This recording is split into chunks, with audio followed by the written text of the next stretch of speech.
Okay, so I'm going to let Emily cover this one. So 2 things we wanted to cover. One is just some reporting analysis tips. We know you guys are working on that stuff now, just to kind of give you some, again, we could spend 3 days in a workshop doing this, just to give you a couple of tips, and then we'll talk about focus groups. So. Sure.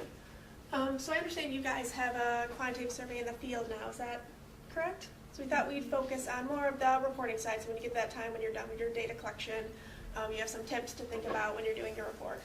So the first thing that I think is really important is revisiting the key objectives. So a lot of times there might be a gap between when you first talk to your client about what they want to learn or what they're hoping for out of this research.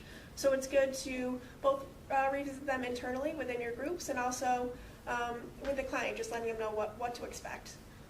That leads into the next one. So the development of an analysis plan before data collection is over. So typically we do this even before we start data collection or right at the very beginning. So it's just a document or something that you can present to the client, whether it's an email or it's in a PowerPoint, to let them know what they're going to get at the end of this research. So an idea of different cuts of the data, whether it's gender, whether it's age, you have your Gen X or your Gen Y, what they can expect, what the charts are going to look like, or the dashboard if there's more an interactive piece. The next one is have a point of view. So a lot of times I think when you're just populating charts, you're reviewing the data, you're putting together a report, it's kind of easy to get lost in the numbers a bit. So when we go through and do reports or we build dashboards, it's kind of important to ask yourself, what is your client going to do with this information? So am I telling a story with the data that would be helpful to them or that they could pick on rather quickly after looking at a chart or looking at a dashboard function? So just keeping that point of view in mind. The next one leads into it, so tell a story using the data. So definitely want to focus more on the outcomes and what people can take away from the data as opposed to each individual data point. I think it's important to have those very granular data points included, but also different stories that can take away. So I think the key, or one thing I think about when I'm doing slides in particular, is can someone look at this and kind of get the main takeaways in maybe 5 to 10 seconds or 10 to 15 seconds. They don't have to get every little detail, but they get what this slide's trying to tell them in a pretty quick amount of time. The next, so less is more. So again, it is easy to kind of throw a lot of data. There's a lot of data. You want to throw all that on a slide. It's really interesting.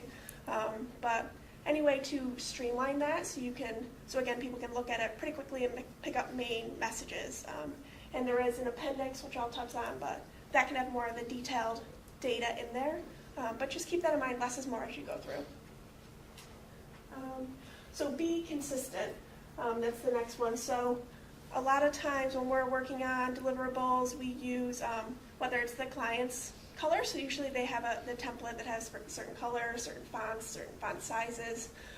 So it's nice to go through a report and focus more on the findings rather than going through and thinking, okay, that's a different shade of blue maybe than the other shade. So it's important to be consistent when it comes to fonts, colorings, the overall look and feel.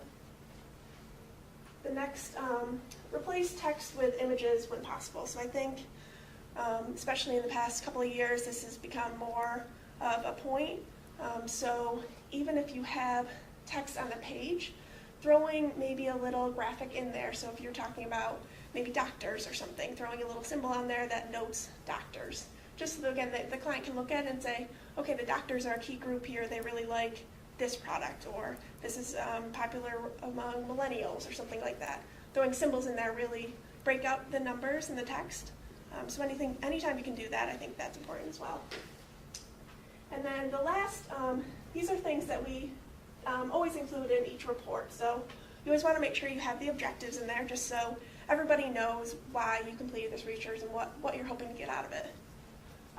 Methodology, so when we read or present these reports or these findings to clients, we don't spend a ton of time on the methodology, but it is important to have them in there just so if someone picks this up or they review this report, they know that the data and the data and the research were credible. So it's important to have it in there. And then the executive summary with recommendations. So a lot of times you have to do what we're calling the appendix, which is all the backup, the granular cuts of each data and all the data points and all that before you get to the executive summary. And that's kind of the main takeaways. So you really want it to be, learn crisp with some images in there. So if you can hand this to a CEO who maybe has 10 minutes to learn what took a couple months in the research process, they can get the takeaways in 10 minutes that they have. So just keep those in mind as you guys are doing reports. Those are the key ones. There's others that we try to keep in mind, but I think those are important to keep in mind. Okay, and then on the focus.